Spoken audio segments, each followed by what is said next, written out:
Hi guys, welcome back to my YouTube channel. Bigg Boss updates mid week elimination ನಡೀತಾ ಇದೆ. Big boss season 12ರ ಮೊದಲ promo update ಆಗಿದೆ ಇವತ್ತು.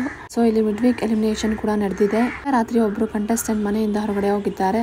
ಯಾರದು ಅಂತ ಕುತೂಹಲ ಇದ್ರೆ ನಿಮ್ಗೆ ಏನಾದ್ರು ಗೊತ್ತಿದ್ರೆ ಕಮೆಂಟ್ ಮಾಡಿ. ಬಿಗ್ ಬಾಸ್ ಅವರು ಕೂಡ ಒಂದು ಇದು ಕೊಟ್ಟಿದ್ದಾರೆ. ಗಾರ್ಡನ್ ಏರಿಯಾಗೆ ಬರಬೇಕು ಅಂತ ಒಂದು ಸೈರನ್ ಕೂಡ ಕೊಟ್ಟಿದ್ದಾರೆ. ಗಾರ್ಡನ್ ಏರಿಯಾಗೆ ಬಂದಿರೋ ಬಿಗ್ ಬಾಸ್ ಸ್ಪರ್ಧಿಗಳಿಗೆ ಗ್ರ್ಯಾಂಡ್ ಫಿನಾಲೆ ಮುನ್ನವೇ ಒಬ್ರು ಆಟ ಇಲ್ಲಿಗೆ ಮುಗಿದಿದೆ ಅಂತ ಹೇಳಿದ್ದಾರೆ.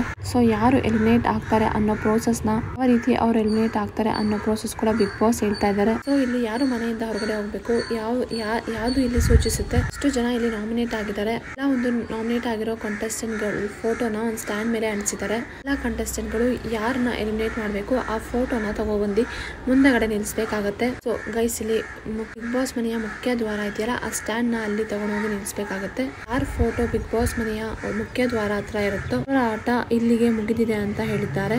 ಸೊ ಇಲ್ಲಿ ಬಿಗ್ ಬಾಸ್ ಸದಸ್ಯರು ಮನೆಯಿಂದ ಅವರನ್ನು ದೂಡಿದ್ದಾರೆ ಅಂತ ವಿಷಯ ಬರ್ತಿದೆ. ಸೊ ನಂಗನ್ಸಿರೋ ಪ್ರಕಾರ ಈ ಮಿಡ್ ವೀಕ್ ಎಲಿಮಿನೇಷನ್ ಅಲ್ಲಿ 2 ಎಲಿಮಿನೇಷನ್ ನಡೆಯಬಹುದು ಅಂತ ಅನ್ಸುತ್ತೆ ಗೈಸ್. ಮಾರ್ನಿಂಗ್ ಒಂದು ಪ್ರೋಮೋ ಬಿಟ್ಟಿರೋ ಪ್ರಕಾರ ನಾವು ನೋಡೋದಾದ್ರೆ ಇಲ್ಲಿ ಕಾವ್ಯ ಅವರು ಸತೀಶ್ ಅವ್ರ ಬೋರ್ಡ್ ನ ತಗೊಬಂದು ಮುಂದೆಗಡೆ ನಿಲ್ಲಿಸ್ತಾ ಇದ್ದಾರೆ. ಹಾಗೆ ಸತೀಶ್ ಅವರು ಮಂಜು ಭಾಷಿಣಿ ಅವ್ರನ್ನ ಸ್ಟ್ಯಾಂಡ್ ನ ಫೋಟೋನ ತಗೊಬಂದು ಮುಂದೆ ಬರ್ತಿದ್ದಾರೆ. ಹಾಗೆ ಇಲ್ಲಿ ಜಾನ್ವಿ ಅವರು ರಕ್ಷಿತಾ ಅವರ ಒಂದು ಫೋಟೋನ ತಗೊಬಂದು ಮುಂದೆಗಡೆ ತಗೊಂಡ್ಬರ್ತಾ ಇರ್ತಾರೆ. ಹಾಗೆ ಇಲ್ಲಿ ಅಶ್ವಿನಿ ಅವರು ಸ್ಪಂದನ ಅವ್ರ ಹೆಸರು ಹೇಳ್ತಿದ್ದಾರೆ, ಆದ್ರೆ ಇಲ್ಲಿ ಸ್ಟ್ಯಾಂಡ್ ಮೂವ್ ಮಾಡ್ತಿಲ್ಲ ಅವರು. ಹಾಗೆ ಒಂದು ಫೈನಲಿಸ್ಟ್ ಗಳಿಗೆ ಒಂದು ಅಧಿಕಾರ ಕೊಟ್ಟಿರಬಹುದು. ಅವರ ಮುಖಾಂತರ ಒಂದು ಅವ್ರಿಗೆ ಜಾಸ್ತಿ ಅಧಿಕಾರ ಇದೆ ಯಾರನ್ನ ಎಲಿಮಿನೇಟ್ ಮಾಡಬೇಕು ಅಂತ. ಸೊ ಅವ್ರನ್ನ ಒಪ್ಪಿಗೆ ಮುಖಾಂತರ ಅವ್ರನ್ನ ಆಚೆಗಡೆ ಹಾಕೋ ಪ್ರೋಸೆಸ್ ಎಲ್ಲ ತುಂಬಾನೇ ನಡೀತಾ ಇದೆ. ಒಂದೇನಂದ್ರೆ ಅಲ್ಲಿ ಸ್ಟ್ಯಾಂಡ್ ನ ಮುಂದೆಗಡೆ ತಗೊಬಂದು ನಿಲ್ಸೋದು. ಇಲ್ಲಿ ಒಂದು 3-4 ಜನ ಒಬ್ರನ್ನ ಸೆಲೆಕ್ಟ್ ಮಾಡ್ಕೊಂಡಿರ್ತಾರೆ. ಅದರಲ್ಲಿ ಫೈನಲಿಸ್ಟ್ ಅವ್ರನ್ನ ಫೈನಲ್ ಆಗಿ ಯಾರು ಅಂತ ಸೆಲೆಕ್ಟ್ ಮಾಡಿದವ್ರ ಮುಖಾಂತರ ಅವರು ಗ್ರ್ಯಾಂಡ್ ಫಿನಾಲೆಗೆ ಇರ್ತಾರೆ ಅಥವಾ ಇರಲ್ಲ ಅನ್ನೋದು ಡಿಸೈಡ್ ಆಗುತ್ತೆ. ಸೊ ಈ ಫುಲ್ ಎಪಿಸೋಡ್ ನಮ್ಗೆ ಗೊತ್ತಾಗಬೇಕು ಅಂದ್ರೆ full video Bigg Boss full season ನೋಡಿದ್ರೆ ಅರ್ಥ ಆಗುತ್ತೆ ಇವತ್ತಿನ ಎಪಿಸೋಡ್ ನ. ನಾನು ಇಲ್ಲಿ ನೋಡ್ತಿದ್ರೆ ಡೇಂಜರ್ ಝೋನ್ ಅಲ್ಲಿ ಇರ್ತಾ ಇರೋದು ಒಂದು ಸತೀಶ್, ಜಾನ್ವಿ ಮತ್ತೆ ಮಂಜು ಭಾಷಿಣಿ ಅವರು ಡೇಂಜರ್ ಝೋನ್ ಅಲ್ಲಿ ಇದ್ದಾರೆ. ಯಾಕೆ ಇಲ್ಲಿ ಜಾನ್ವಿ ಹೆಸರು ಬರ್ತಿದೆ ಅಂದ್ರೆ ಇಲ್ಲಿ ಗಿಲ್ಲಿ ಅವರು ಕೂಡ ಇಲ್ಲಿ ರಕ್ಷಿತಾ ಅವರು ಕೂಡ ಜಾನ್ವಿ ಹೆಸರನ್ನೇ ತಗೊಂಡಿದ್ದಾರೆ. ಇದ್ರ ಮುಖಾಂತರ ಅವರ ಫೋಟೋ ಬಂದು ಜಾನ್ವಿ ಅವ್ರದ್ದು ಮುಖ್ಯ ದ್ವಾರ ಹತ್ರ ಇರ್ಬೋದು ಅಂತ ಅನ್ಸುತ್ತೆ.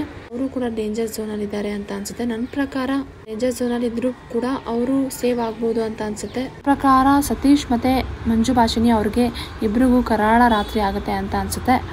ಡೇಂಜರ್ ಝೋನ್ ಅಲ್ಲಿ ಇರೋದು ತುಂಬಾ ಇಂಟ್ರೆಸ್ಟಿಂಗ್ ಆಗಿದೆ. ಸೊ ತುಂಬಾ ಟ್ವಿಸ್ಟ್ಗಳ ಮೂಲಕ ಬಿಗ್ ಬಾಸ್ ಬರ್ತಾ ಇದೆ ಅಂತಾನೆ ಹೇಳ್ಬೋದು. ಮೇ ಬಿ ನಾಳಿದ್ರಲ್ಲಿ ಇನ್ನೊಂದು ಮಿಡ್ ವೀಕ್ ಎಲಿಮಿನೇಷನ್ ಕೂಡ ಇದೆ. Super Sunday with Kichcha Sudeep ಇದೆಯಲ್ಲ, ಅವಾಗ ಸಾಟರ್ಡೆ ಅಂಡ್ ಸಂಡೇನಲ್ಲಿ ಒಂದು 4 ಎಲಿಮಿನೇಷನ್ ಆಗ್ಬೋದು ಅಂತ ಅನ್ಸುತ್ತೆ. ಸೋಮವಾರದಿಂದ ಏನಿದೆ 6 ಅಥವಾ 7 ವೈಲ್ಡ್ ಕಾರ್ಡ್ ಎಂಟ್ರಿನ ನೋಡ್ಬೋದು ಅಂತ ಅನ್ಸುತ್ತೆ. ಸೊ ಅಷ್ಟರೊಳಗಡೆ 5-6 ಎಲಿಮಿನೇಷನ್ ಮುಗ್ದಿರುತ್ತೆ ಸೋಮವಾರದೊಳಗಡೆ ಅಂತ ಅನ್ಸುತ್ತೆ. ಇಲ್ಲಿ ಡೇಂಜರ್ ಝೋನ್ ಅಲ್ಲಿ ಇರೋದು ಸತೀಶ್, ಮಂಜು ಭಾಷಿಣಿ, ಮಲ್ಲಮ್ಮ, ರಕ್ಷಿತಾ, ಇಷ್ಟು ಜನನು ಡೇಂಜರ್ ಝೋನ್ ಅಲ್ಲಿ ಇದ್ದಾರೆ. ಜನ ನಿಂತ್ಕೊಂಡಿದ್ದಾರೆ ಡೇಂಜರ್ ಝೋನ್ ಅಲ್ಲಿ ಅಂತಾನೆ ಹೇಳ್ಬೋದು. ಗೈಸ್, ನಿಮ್ ಪ್ರಕಾರ ಯಾರು ಮನೆಯಿಂದ ಹೊರಗಡೆ ಹೋಗ್ಬೇಕು, ನಿಮ್ ಫೇವ್ರೆಟ್ ಕಂಟೆಸ್ಟೆಂಟ್ ಯಾರಾಗಿದ್ದಾರೆ ಕಮೆಂಟ್ ಮೂಲಕ ತಿಳಿಸಿ. ಹಾಗೆ ಇಷ್ಟ ಆದಲ್ಲಿ ನಿಮ್ಗೆ ಒಂದು ಲೈಕ್ ಮಾಡಿ. ಯಾರೆಲ್ಲ ನಮ್ಮ ಚಾನಲ್ ಸಬ್ಸ್ಕ್ರೈಬ್ ಮಾಡಿ ನೋಡ್ತಿದ್ದೀರಾ ಸಬ್ಸ್ಕ್ರೈಬ್ ಮಾಡ್ಕೊಳ್ಳಿ. ಹಾಗೆ ಬಿಗ್ ಬಾಸ್ ಅಪ್ಡೇಟ್ಸ್ ಯಾರೆಲ್ಲ ನೋಡ್ತಾರೆ ಬಿಗ್ ಬಾಸ್ ಹಾಗೆ ವಿಡಿಯೋನ ಆದಷ್ಟು ಶೇರ್ ಮಾಡಿ. Thank you so much.